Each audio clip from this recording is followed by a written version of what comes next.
Welcome to the Eat Your Content podcast, your home for all things food and pop culture. My name is Rich Herrera, and I am your host. Just a reminder to follow me on socials, Instagram, Twitter, Facebook, TikTok, YouTube, at Rich Herrera and at Eat Your Content, and a couple of programmer reminders. Top Chef recaps all season, so make sure to like and follow on YouTube or your preferred podcast platform of choice, and turn on those notifications so you know when new episodes are going to drop. So, joining me today, as always, as we journey through the latest season of Top Chef, is my friend and chef extraordinaire who never gets bogged down with things, Chef Amadeus. Welcome, Chef. Hey, how you doing, man? I'm excited about this week. It was a fun week, so I can't wait to dive into it. Yeah, see, I can do dad jokes like Tom. I heard that. So let's get right into it. We got a lot to talk about tonight. A lot of cool things. We have a double elimination we got to talk about. We got a two-parter LCK to talk about. We got Savannah's War Mirror to talk about, and just a really cool, interesting elimination challenge. So let's jump right in. Speaking of the War Mirror, what did you think about Savannah's War Mirror? I loved it. I thought she had, she's got her head's in the game. She's studying the game really well, and she's using this mirror in her hotel room as a kind of a motivational poster and just a place to brainstorm. What did you think about that? You mentioned in previous pods how you tell younger chefs to always keep a notebook on them, and in her case, she's got a mirror in front of her. Well, for her, that's what she look at when she get dressed, the whole 9 yards. Great idea. The young chefs should look at that. It may not be on your mirror. You may have Post-its everywhere. You just need something that's going to motivate you, because you have to be self-motivated for a lot of things. Yeah. This is not a team. This is you individually, and you have to find something, someone, or whatever to get you through these trying times. Because these are tough times right now, because we're almost to the end.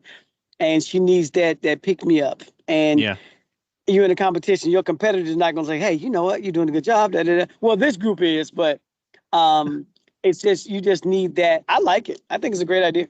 Yeah. I mean, she's a student of the game as we see here. And I don't know. I thought this episode was somewhat Savannah focused, or maybe I just noticed it more. I don't know. But she said a lot of neat things that really, made me think. And is kind of like a pathway for future chefs that ever want to be on this show. So let's get into it. Let's get into the quick fire. So we walk in, and Kristen is standing in the kind of a mini cranberry bog with Gail and Tom.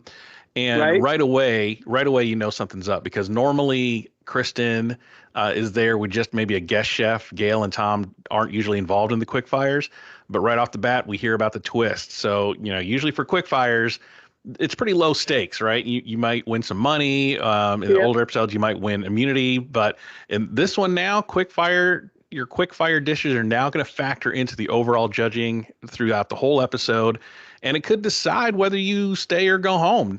So what did you think of that twist there that they showed? I like it because it gives the judges a full scope of what you can and cannot do, what you can and cannot handle. Yep. And it's very much a high stakes game from pretty much this point forward. We're down to, what are we, 7, 6? So we're down to just a few. And so each cook, including the quick fires now, are just going to be that much more important. So they lay down that gauntlet to all the chefs, and then we find out that Wisconsin, I didn't know this, so trivia question for everybody. Wisconsin produces more cranberries than any other state. Are you a cranberry fan, chef? Do you like cooking them, eating them? I love cranberries. I'm a big cranberry fan. For the holidays, I make my cranberry sauce from scratch. Oh, you're one of those, huh? Yeah. I make it from scratch. I use cranberries for not just, a side dish for turkey or whatever, but I like to use it for sauces and gels. I do a cranberry veil that I pour over. I drip that over roasted Cornish game hen. I've done the cranberry as a dessert. Put it as a veil over cheesecake. Just cranberries can be, and as you've seen through this this thing. Cranberries can be done savory or sweet.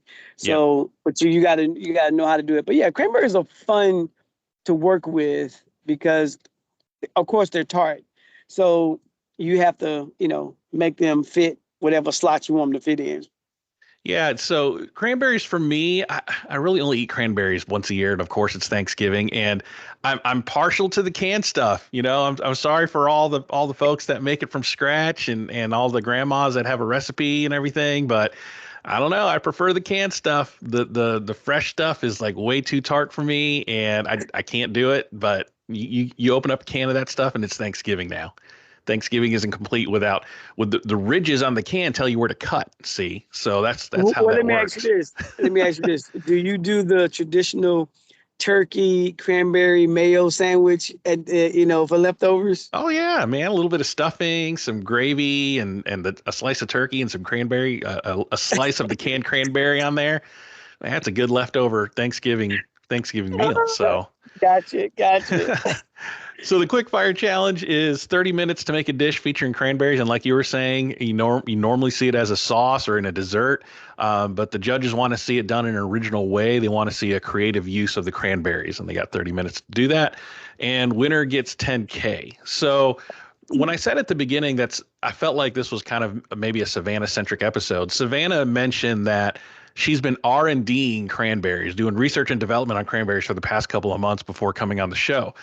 And this is what you have to do. If you're picked to go on Top Chef, you know where you're going.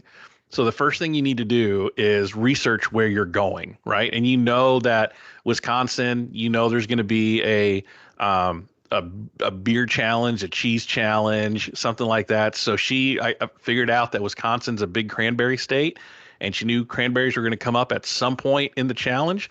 And she's done her research on that. So what did you think of her?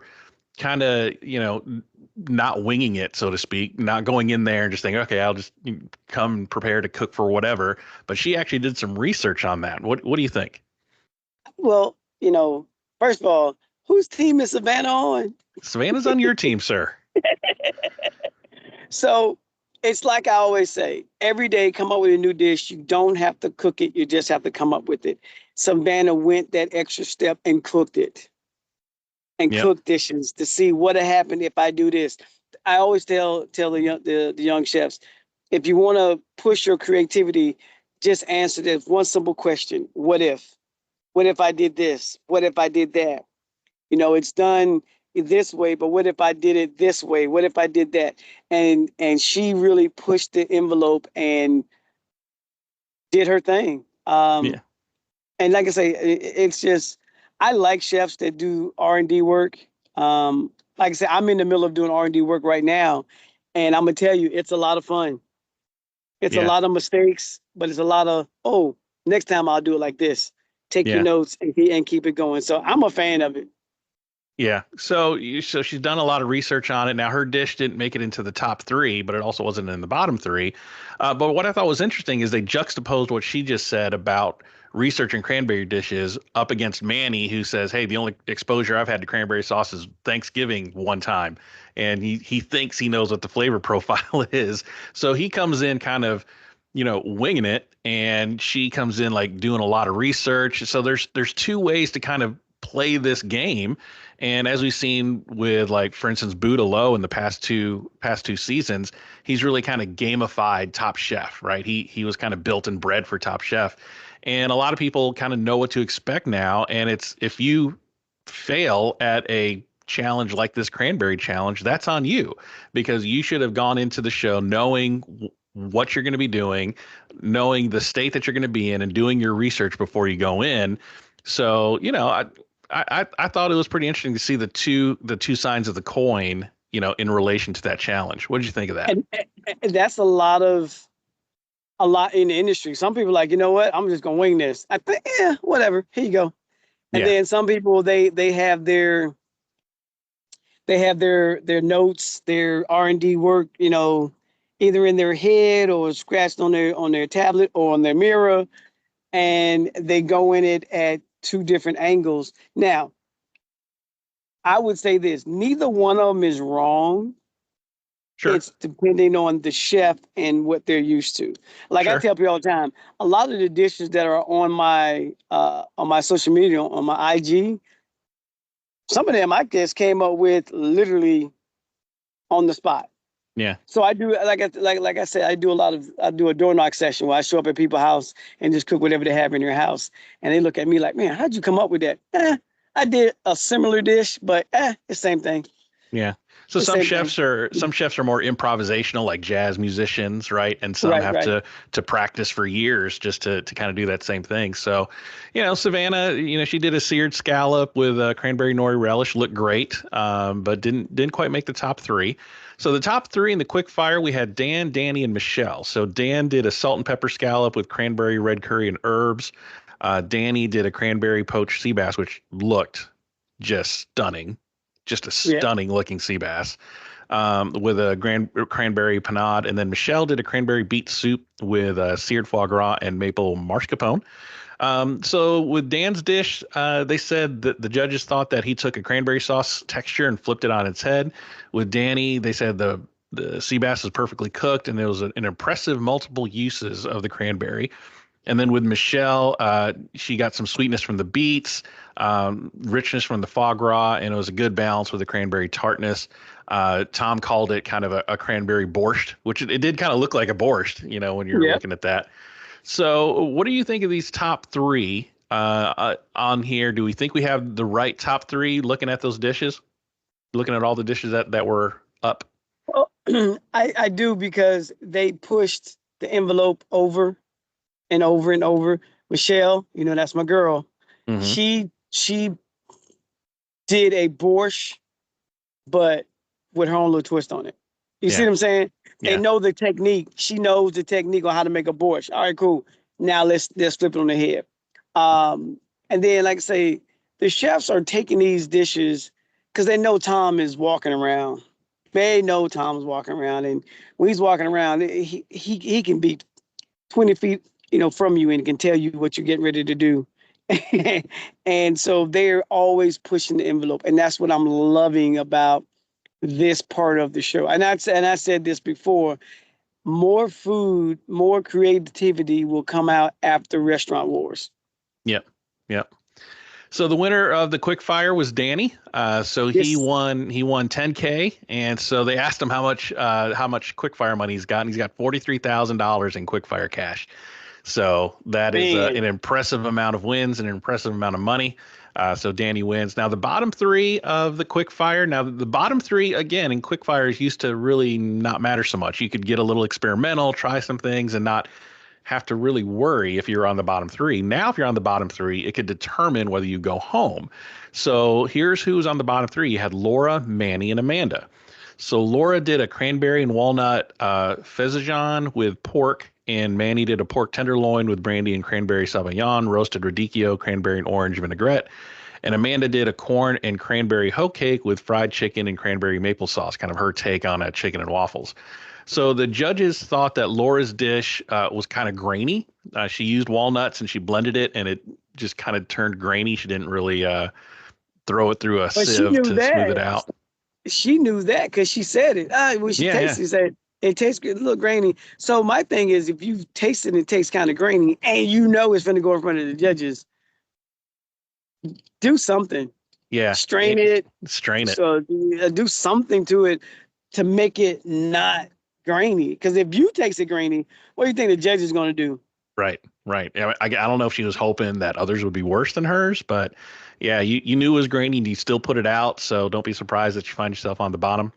Manny's pork tenderloin, they said, Kristen said she got lost in the Sauvignon a little bit. And with Amanda, they didn't think she was creative enough in her cranberry use. She just made it a sauce, which is kind of what they told her not to do. Right. And she turned it into a sauce, which, I mean, the dish on its own looked great. I mean, I love a good hoe cake, I love a good fried chicken, and a maple cranberry sauce sounds terrific. But you were supposed to showcase the cranberry in a creative way, and Amanda didn't do that. What do you think? Yeah, I mean, I think Tom said it's a good dish, but it's not what we're looking for. Right. She said the same thing, she could have did more and everything like that. So it's like in those 30 minutes, all you made was a pancake, fried chicken, and made a cranberry sauce. And making a cranberry sauce is not a doesn't take a lot of time to do it. So Yeah. you just like it's like she called it in, and then when she got called on it, she's like, "Yeah, you're right." Yeah. Yeah. I think I think they heard that the quick fires are going to count against them or be counted in the overall judging of the day. I don't know if it really registered because I think if it did, I don't think you would have put up just a sauce that they told you not to do. Right. Right. So, Yeah. yeah. So let's Especially talk. when they said don't do the regular stuff. Right. Right. Right. Don't do what we So expect you to do. yeah. So let's get right into the elimination challenge. The elimination challenge, the focus is on native and indigenous food and ingredients. So I really was interested and I really liked this challenge. The guest judges were Chef Elena Terry and Sean Sherman. Chef Elena promotes traditional farming techniques and founded a nonprofit called Wild Berries. Sean is an educator, activist, and three-time James Beard Award winner. Again, they cut to Savannah, and this is her pre-gaming a little bit. She said she did her homework and said that she read Sean Sherman's cookbook before coming onto the show. So she knew that indigenous cooking, there's, a pretty good Indian population up north in Wisconsin. I used to live in Michigan and a lot of Indian named cities up in Michigan. And that was part of, my elementary history lesson is learning about the history of Michigan. There's a lot of Native American stories attached to that. So she did her homework, said, you know what? I bet there's going to be some indigenous food challenges. And who's the biggest one out there? It's Chef Sean. And let me read his cookbook. So she came prepared. So I thought that was really, really, really neat. Well, I was very excited about that because when it comes to indigenous food, I've had my hands in it. I was a guest chef at the Wild Horse Casino in Pendleton, Oregon, and it's on a reservation. And when I tell you, I love working with these chefs, the creativity that they had. It's to the point where my name is on the marquee all over the casino. I walk in the kitchen as the guest chef, and 15 minutes in, I'm sitting here taking notes. And the chef said, "What are you doing?" I said, "I'm taking notes." He said, "You're the guest chef." I said, "I ain't never seen that shit before." And that's probably what a lot of the chefs experienced on this challenge because the challenge was to make modern dishes but using only Native American ingredients. So that means there's no dairy, no wheat flour, no cane sugar, no pork, no beef, no chicken. So that's, 95% of a chef's tool bag right there is all of that. And when I tell you these chefs at this casino, they were doing things that were blowing my mind, and I'm sitting there like, really, really? I mean, yeah, it's. And they told me they broke everything down to me. They said, "Here's what you don't realize: we're Indians, so we do first foods, grains, beans. The women still go out and do herbs. The guys still go out hunting. It's just, and to sit there and listen to them talk about everything, that the reason they do things, where they go get them from, and how they were taught as a kid. I mean, it was just amazing. So I was really excited to see what these chefs would do with this indigenous food.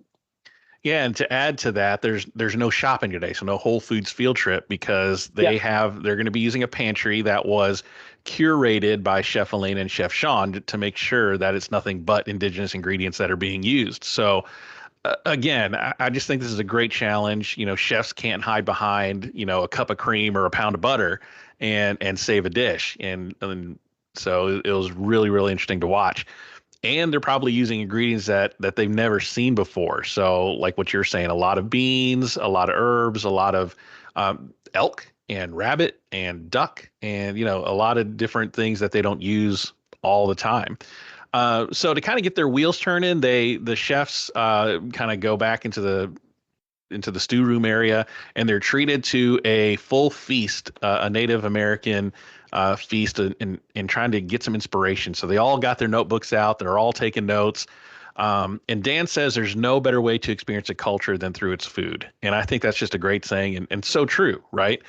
I was told when I was in Seattle learning Japanese cuisine, I was told if you learn the culture, the food will come easy. Mhm. So if you learn the culture of the Indians, the food will come easy because it's like this is why they do what they do, how they do it. And ever since that chef told me that, Chef Jeff, I was like, man, that makes so much sense because learning how to do, he told me that doing Japanese cuisine, but then I go to Haiti, it's the same thing. I'm a guest chef in Haiti. I'm learning their culture and how and why they do things, and it just makes sense. So learning cultures, even when I was in the military, you know, one of the big things I took from there was the cultures. Learn somebody's culture, and then you understand why they do what they do and how they do it. So it just makes sense. Yeah. Yeah. So while they were all eating and talking, Kristen mentions, there's not very many or hardly at all of any Native American restaurants, on a high scale, and asked the chefs, like, have any of you ever eaten at a Native American restaurant? And none of them raised their hands. None of them have ever eaten at a Native American restaurant. And Chef Sean, one of the guest judges, says, and that's a problem. He says we should be normalizing indigenous foods, not just here, but on a global scale, and celebrating these diversities everywhere instead of trying to homogenize everything. And they cut to Amanda, and Amanda says that the culinary world sees things through a lens of colonization. So I kind of want to take a side conversation about what Amanda said. I thought that was very interesting and very enlightening to hear what she had to say. When you think of like authentic is such a tricky word in the culinary industry, right? Like what is authentic? So my best example is like, I'm a moderator on a big foodie group on Facebook. It's called The Scoop. And somebody will post on there, oh, I went to this banh mi place and I had this authentic Vietnamese banh mi. And I'm like, dude, a banh mi in Vietnamese isn't even authentic to Vietnamese. You think they just had French baguettes running around in Vietnam back in the day?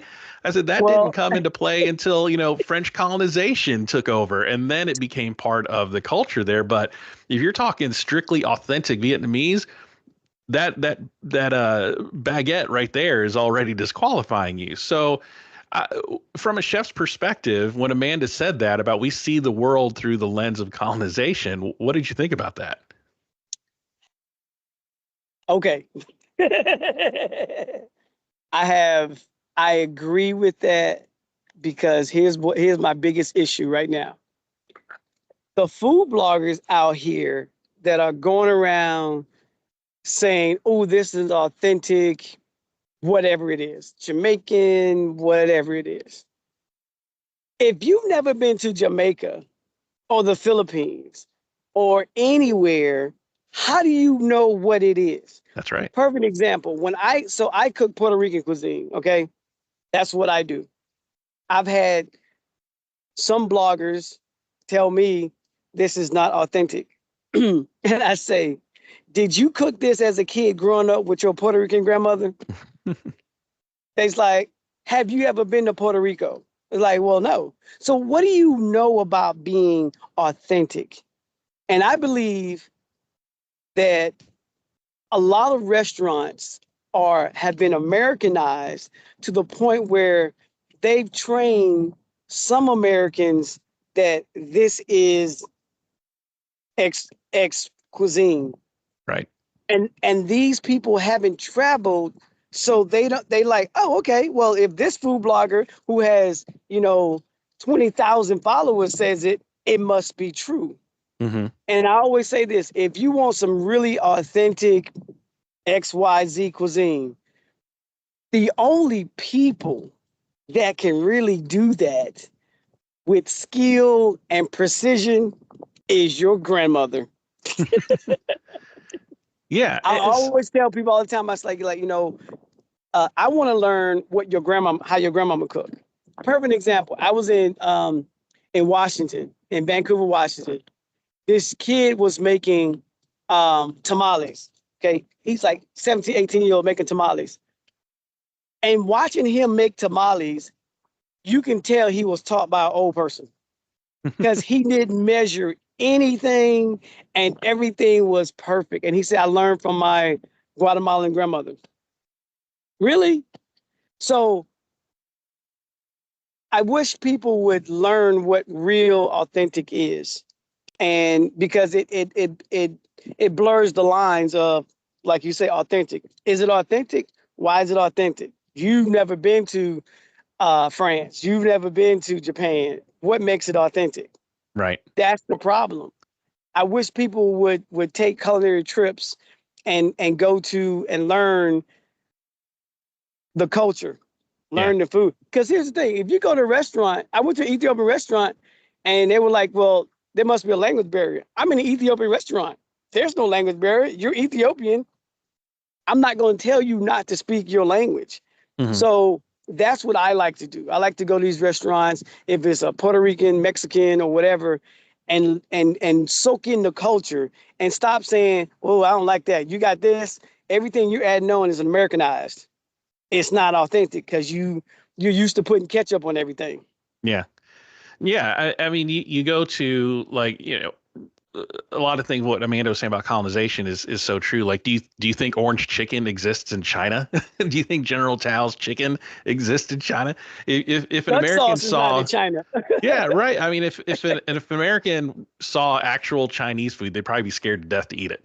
I mean, it's so we in America, and what they were saying in this challenge, what the guest chefs were talking about, this homogenization of global cuisine, that nobody knows, nobody can make something necessarily authentic, right? Because it's been changed and modified through the years, and living in the South and growing up in the South, even what we consider as authentic Southern dishes are really just a result of the African diaspora during the slave trade and bringing their foods to America, and it becoming kind of the culture of the American South. So I thought it was a really interesting conversation, and I never try to say the word authentic in there unless it's a version of my grandma's dish. If I'm eating dinaguan at a Filipino restaurant, I compare it to my grandmother's, and then I'm not even going to say authentic. I might say traditional, or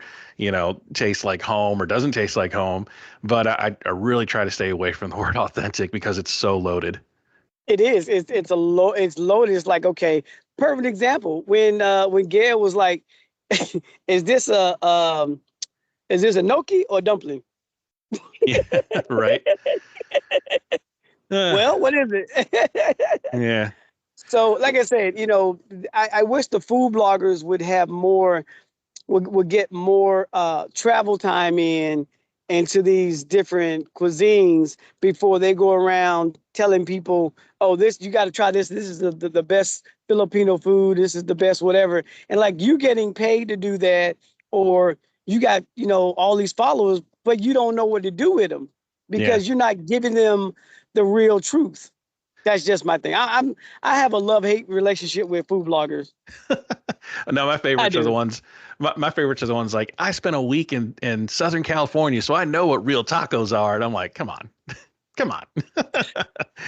Anyway, we digress. We digress. Yeah, we digress. No, I kind of got off on a tangent. Okay. So let's talk about the meal servers for just a few minutes. So everybody, they're coming out in teams of two. So Michelle and Amanda are up first. Michelle does an acorn squash polenta cake, braised rabbit, smoked onion, and mushrooms. Amanda does an elk tataki tatar, confit mushrooms. Say that 10 times fast. Confit mushrooms, pepino rojo, and duck fat tortilla. So they thought the texture of Michelle's cake was a little bit soft. The rabbit was tasty, but a little bit dry. Good flavor on it though. And Amanda's dish seemed confusing. They didn't know what it was. They thought if it was a tataki, was it supposed to be a taco? Was it, was it supposed to be tartare? What was it supposed to be? It was all disjointed. And Michelle, she smoked her rabbit. This is kind of right up her alley, but ended up kind of cooking it a little dry. So, what did we think of these first two dishes here? Well, my girl Michelle, I get what she was doing with putting it on a pan and trying to, make it a little crispy, but in the process, it got too dry. So that was, like I said, it was the thought process was there. It just the execution just wasn't on point. But I still like her thought process on that. So I'm not going to ding her for that. But then and then Amanda's, her stuff was bing, bing, bing. They couldn't even say it because they didn't know whether to speak Mexican, Indian.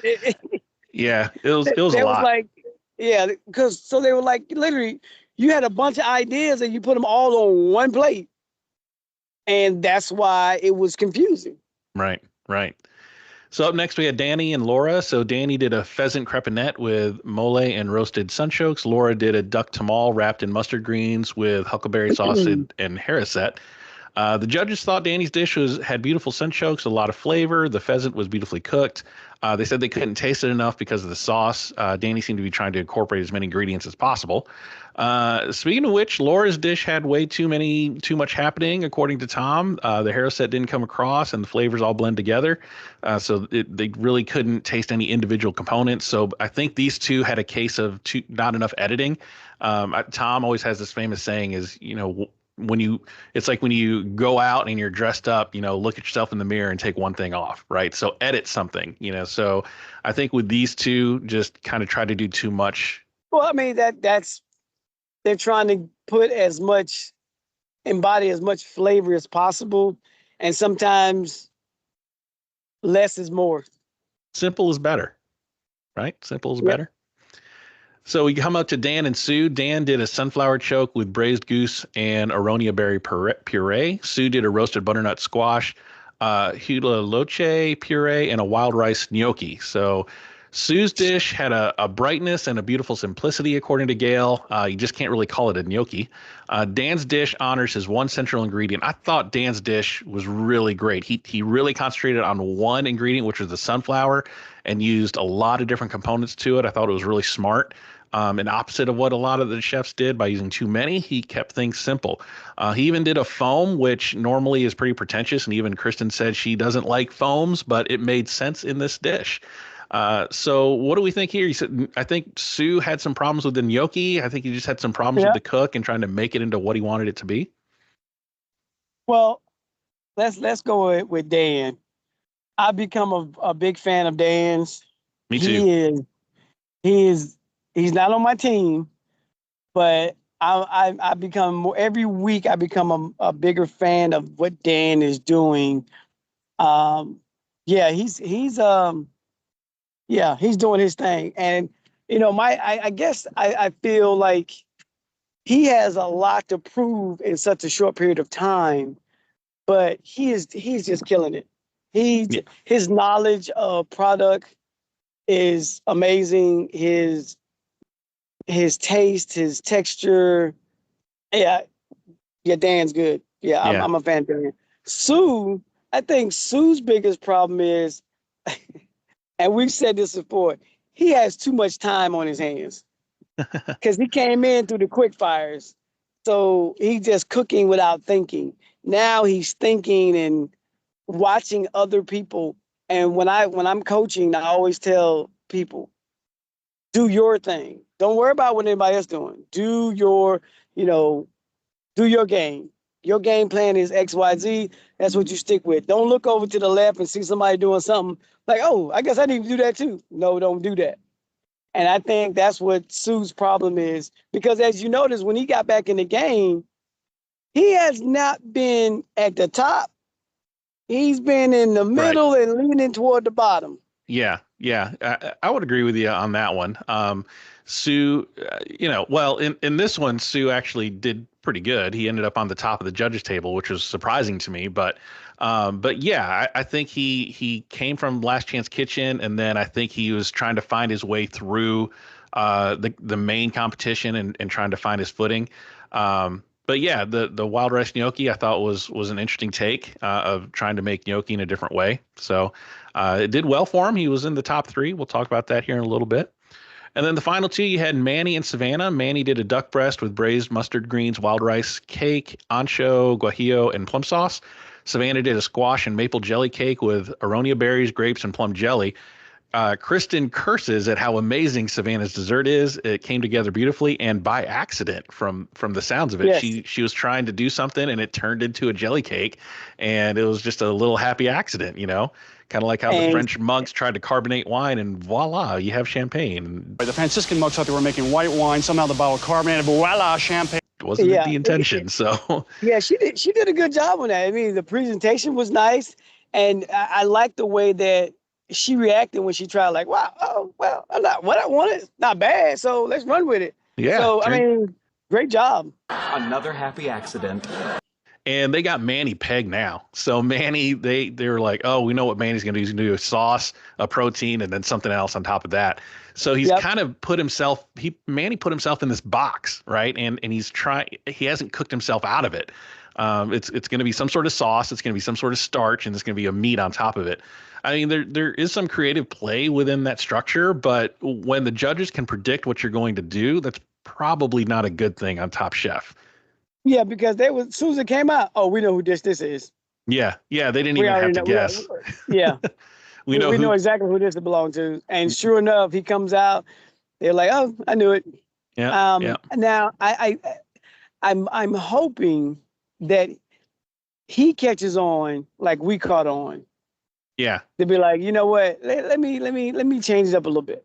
Because if because especially when they're doing like a blind tasting or whatever, they're like, oh, I know who that is. Okay. Mm-hmm. And they also can predict what his flavor profile is too. Yeah, exactly. So he's, and that served him well early in the competition, but it's not serving him well this deep now. It's starting to become predictable and repetitive. You are all so predictable.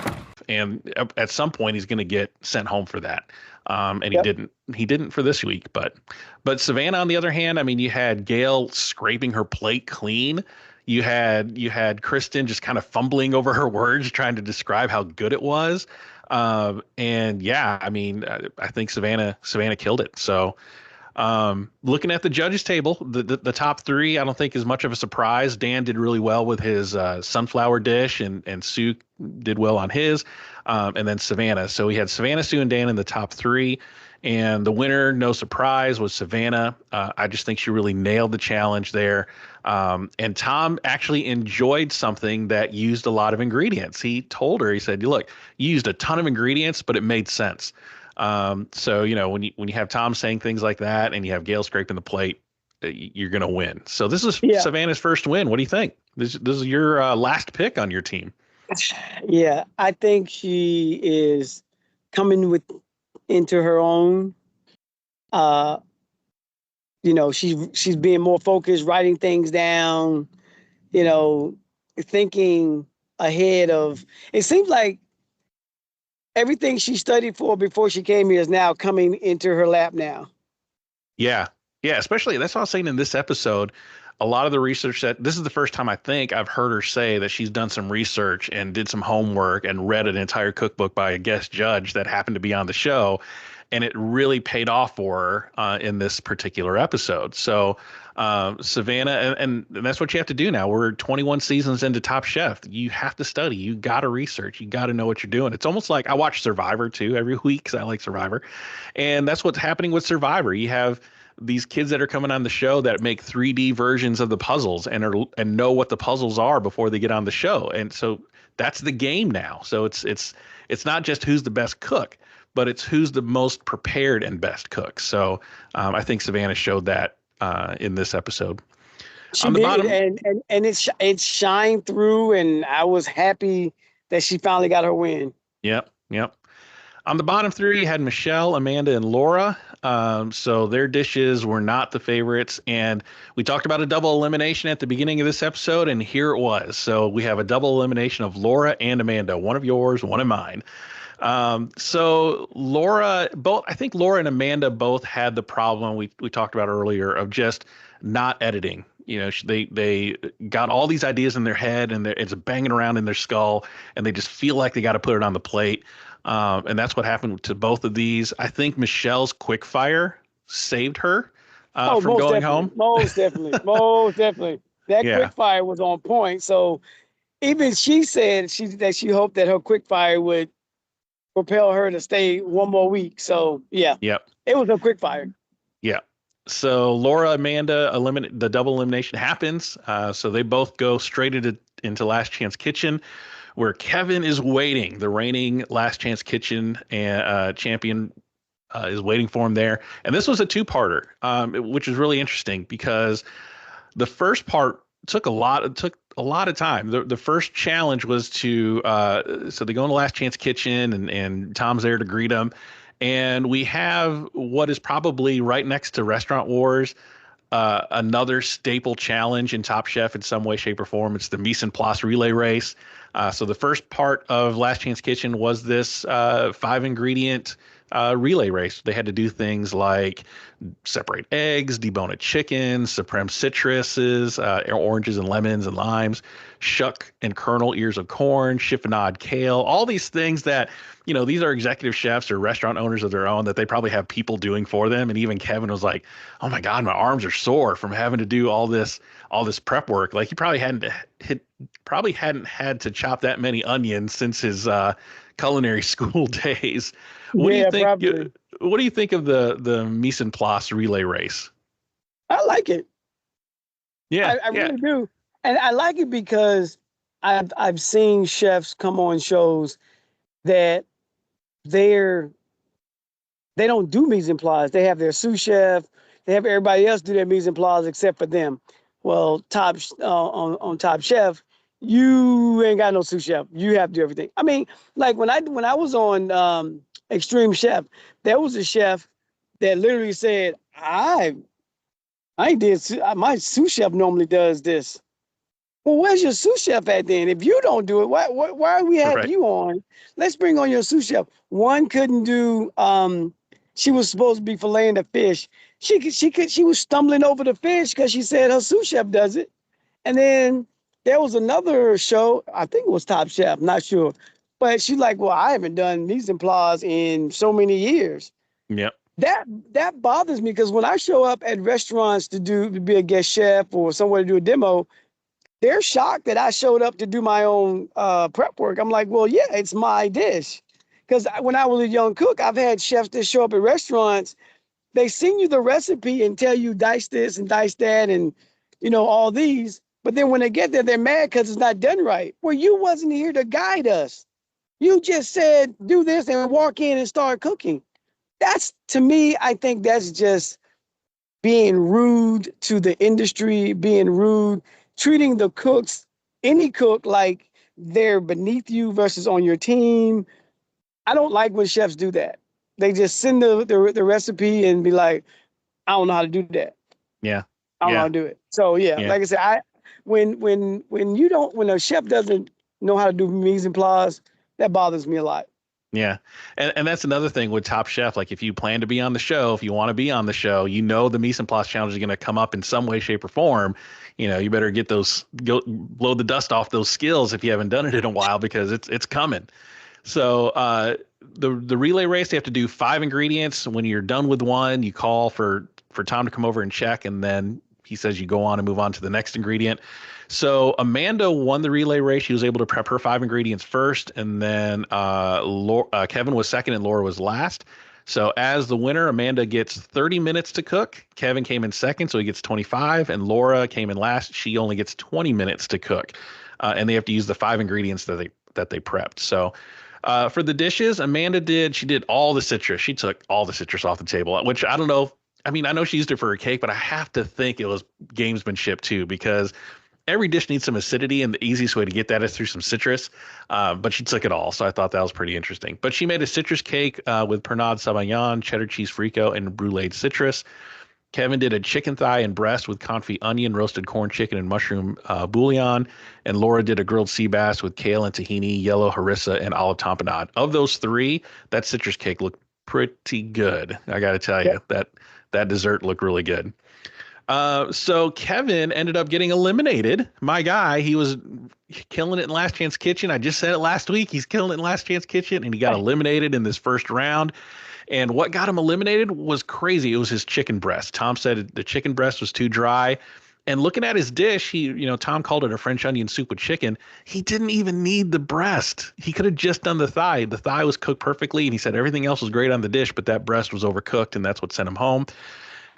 You got to wonder why he put the breast on there, right? The breast is notoriously hard to cook, and it's easy to dry out. The thigh is a lot more forgiving. He should have just left it with the thigh. What do you think? I think because one,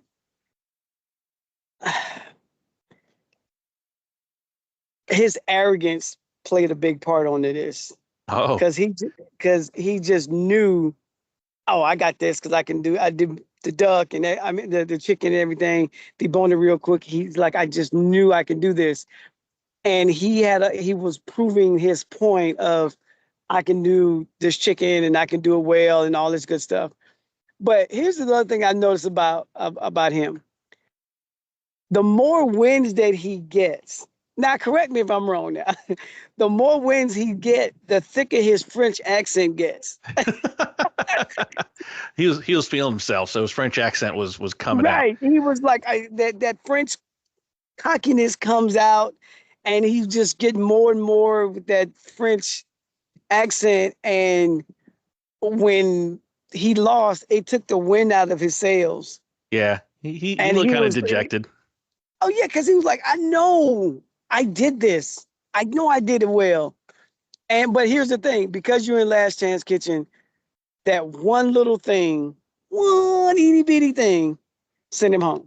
And like you said, why'd you use the breast? You're only making a soup for one person. Yeah. You could have used all thigh meat. Yep, exactly. All thigh meat. Didn't need the breast. Why did you use the breast? Just because Tom said you had to use all 5 ingredients. You had a chicken. You used the chicken thigh. Yeah, exactly. Or the leg, or some dark meat, not the breast. So, yeah, like I said, that's just my opinion. What do I know? So Laura and Amanda moves on. They are moving on to the next round of Last Chance Kitchen, which is next week. And Tom said it's the finale. So whoever wins the next round of Last Chance Kitchen is probably coming back into the competition. So we'll see what happens. Did you see Laura's face when he said that? What? Yeah. The finale? Yeah. What? Yeah. What? Finale? What? Yep. Getting close to the end. So quick draft point update. So let's run it down. So the quick fire winner was Danny. That gets you 5 points. He's on your team. Top of the judges table was Savannah, Sue, and Dan. Sue and Dan being at the top of the judges table get 3 points each. So they both are on my team. Savannah is the winner of the elimination challenge, so she gets +7, and it's her first elimination win. So congratulations to Savannah. Bottom of the judges table, you had Michelle, Amanda, and Laura, which Amanda and Laura would have gotten -2 points for being on the bottom, but because they won their Last Chance Kitchen challenges, they get +2, so it negates that. So they walk away with a big goose egg. But Michelle was -2 for being in the bottom 2 there. So the episode totals a little closer this episode again. So Team Southern Passion Lounge, Chef Amadeus, you get 10 points. Team EYC, me, I get 6 points. So 10-6 for the episode. For the show totals so far through 9 episodes, Team Southern Passion Lounge is at 80 points, and Team Eat Your Content is at 37 points. So we are coming down to the wire. We're going to have a Last Chance Kitchen finale next week. Somebody's going to be coming in. The finale's right around the corner. I think we got like 4, maybe 5 episodes left. So it's coming down to the wire. We'll see what happens. I'm excited. Like I said, and like I told you throughout this whole ordeal, even though I'm in the lead right now, there's so much that can happen. Yep. Yeah. I think the best thing that happened right now was double elimination is over with now. So now it's only single elimination now. Yeah, the double elimination, the axe finally fell, so we don't have to worry about that coming up into future episodes, and we're back to single elimination battles. So, well, Chef, I want to give you a few minutes to just tell us what's going on in your world, any events that people should be looking out for, or things that they can see you in. Oh, yes. So, just follow me on Instagram, Chef Amadeus, my website, chefamadeus.net. The spices is just going well. I appreciate everything. I am working with, started working with some youth we'll be doing a lot of, I get to work with youth again. I'm so Nice. excited. So there'll be a lot of tastings that we'll be doing and exhibitions and things like that. So continue to follow me on all my platforms, Facebook, fans of Chef Amadeus, IG Chef Amadeus, and like I said, stay close because those things are you want to see what these kids are gonna be cooking. So stand by for that. All right. And also don't forget to follow me on socials, Instagram, Twitter, Facebook, TikTok, and YouTube at Rich Herrera and at Eat Your Content. Make sure to like, follow, and subscribe on your podcast player of choice so you know when new episodes come on. Chef, we did it. We are 9 weeks in. We covered another episode. Thank you so much for your time. Look forward to doing it again next week. Same here. Look forward to it.